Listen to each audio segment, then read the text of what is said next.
Salut tout le monde, c'est Gaffer. Alors on se retrouve sur notre terrain aujourd'hui pour une vidéo un petit peu particulière puisqu'on a notre président qui a encore craqué, il nous a fait un petit achat de rien du tout sur internet.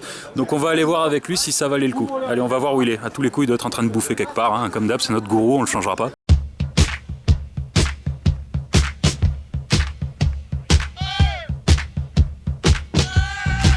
Bon bah j'ai été mauvaise langue, il n'était pas en train de bouffer, il était vraiment en jeu, full équipé pour une fois notre président. Donc voilà, donc comme vous pouvez le voir, il s'est acheté une petite bricole. Donc est-ce que tu peux nous présenter un petit peu ton achat? Ah ok, bien sûr, pas de problème. Alors ce casque, c'est un casque qui est fait par SRU, donc une marque anglaise. Un casque qui est fait à l'imprimante 3D, qui est posé sur une base de casque normal en fait, hein, qui est livré avec. On peut faire le choix en fait, soit de l'acheter avec le casque fourni à l'intérieur, soit en fait on se l'acheter à part si on veut vraiment choisir. D'ailleurs je recommande d'acheter celui qui est réglable derrière. Donc le casque il vaut environ 250 €. Normalement c'est un prix en dollars, c'est une marque anglaise. Donc j'ai eu la désagréable surprise à la réception du casque de devoir payer en fait la coquette somme de 46 €. Brexit, coucou. Brexit, exactement, ouais. C'est plus un pays européen. Pourtant, quand je l'ai commandé, le Brexit n'était pas encore fait. Ouais, c'est vrai que parce que je l'ai acheté en précommande, d'accord. On était sur une base de précommande. Donc voilà, c'est un casque qui m'est revenu potentiellement à 300 €. D'accord, donc voilà. C'est à peu près le prix d'un masque FFP2 en ce moment pour se protéger du coronavirus. Donc je pense qu'on serait peut-être même mieux protégé avec ça pour le coup, donc pensez-y. Donc du coup, qu'est-ce que tu peux nous dire? Là, tu as fait ta première partie avec. Est-ce que tu aimes du coup ce casque? Qu'est-ce qui te plaît? Qu'est-ce qui te plaît pas? Il a une finition qui est faite à l'imprimante 3D. Donc quand vous avez les branches qui circulent dessus, ça fait un bruit en fait qui est assez important pour vous à l'intérieur du casque. Et en fait, ça fait aussi du bruit à l'extérieur.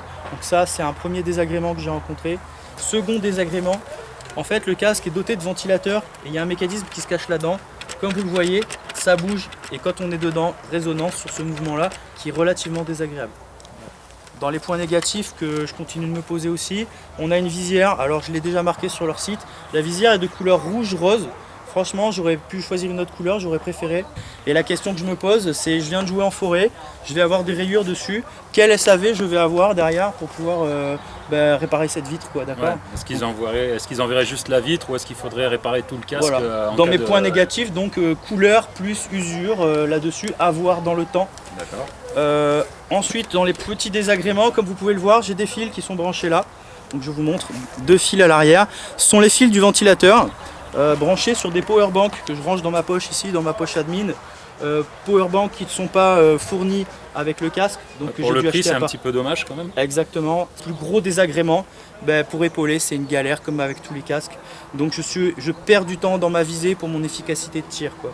Donc pour épauler, je conseille de rajouter une Reos ici sur votre réplique pour avoir, du coup on y perd un peu en réalisme à mon goût et je trouve ça un peu dommage. Donc ça c'était tous les points négatifs. Ouais, donc tu as quand même du positif à nous dire. J'ai quand même du positif, oui. Ah bon. Positif, je pense qu'on est tous d'accord dessus, qu'il y a un design qui est complètement fou.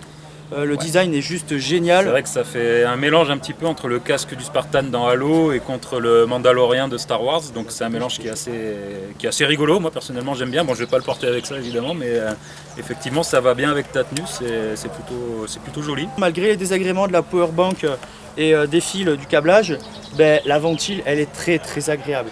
Donc comme tu as vu, quand j'ai levé mon casque comme ça tout à l'heure là, ouais. J'ai la buée qui était ici qui est partie. Par contre, j'ai pas eu une once de buée sur la partie écran panoramique. Ça c'est un plus ça. Parce gros plus. C'est vrai que le truc qui m'emmerde le plus en airsoft, c'est que systématiquement tu auras toujours un peu de buée, hein, même sur les meilleurs équipements du monde. Là, pas du tout le cas. Toujours un peu de buée, donc écoute, ça c'est un gros très plus. Bon point. Donc la ventile, hyper agréable, petit apport d'air frais des deux côtés du visage, c'est vraiment très agréable en jeu. Le bruit des ventilateurs n'est pas handicapant, contrairement au bruit des oreilles là qui bougent tout le temps. Donc les ventilateurs, gros plus, design, gros plus. Petit côté sympa, c'est cette ouverture de casque que j'ai trouvé très sympa. C'est un peu ce qui m'a décidé aussi à l'acheter. C'est sympa, seul désagrément c'est qu'en jeu il vous est totalement impossible de l'ouvrir, ouais. Puisque vous n'avez plus du tout de protection. Oui, c'est ça c'est un peu le désagrément aussi. C'est ça que je trouvais un petit peu curieux sur mais l'ouverture est géniale, masque, ouais. Elle est vraiment très sympa. Ouais, c'est vrai que ça a l'air vraiment bien fait, bien cranté, et puis je pense pas que ça puisse s'ouvrir par accident ou que ça puisse s'ouvrir tout seul parce que ça a l'air vraiment, faut y aller quoi. Non, faut y aller, hein, on le voit là, il faut ouvrir. Mais c'est vrai que je vois pas trop l'intérêt vu qu'en jeu on est quand même censé garder les protections oculaires, donc je vois pas trop l'intérêt. Moi j'aime cette ouverture, voilà. Je la range dans les côtés plus. Dans les plus aussi, donc on a dit la ventile, on a dit cette ouverture, un design qui est relativement sympa. Et ce pourquoi on pourrait le vouloir, c'est pour avoir une protection optimale. Je me sens très très protégé avec. C'est vrai que là, tu n'as vraiment aucun endroit où les billes pourraient passer. Enfin si, éventuellement là, mais ce serait vraiment pas de bol. Quoi, avec parce juste qu'il y a, un tour de cou, on est 5 très mm, quoi. très bien protégé. Donc c'est vrai que ça c'est bien parce qu'en général en airsoft, même si tu as un casque et un stalker, tu as toujours les billes qui peuvent te taper sur le côté. Donc ce côté sécurisant a été très agréable pour moi lors de cette première partie. Et je pense que ce casque-là serait plus recommandé sur du jeu de type CQB, mais pas du jeu où ça rush très fort type Speedsoft là. Vraiment sur du CQB un peu tactique, peut-être de la visite de bâtiment et des choses comme ça, il serait peut-être pas mal. Voilà. C'est vrai, à penser, à penser. Donc je le vois plus finalement... sur du jeu en intérieur qu'en extérieur, même s'il a quand même été relativement efficace à l'extérieur. D'accord, donc finalement est-ce que tu regrettes ton achat ou pas, vu que ça coûte Je quand ne même cher? regrette pas, que ce soit pour jouer ou que ce soit en collection, je suis vraiment très heureux de cet achat, malgré le désagrément des 46 € de douane, malgré les quelques désagréments en jeu, je suis très content de cet achat, très très content, je le recommande, et après avoir en jeu, si vous avez le confort, voilà. D'accord. Et du coup, il y a une question qui nous brûle les lèvres à tous. Qu'est-ce qui se passe en stage d'été une fois? Alors une fois en stage d'été, vous le saurez peut-être au prochain épisode. Ça marche, merci Président. Merci Gafouille.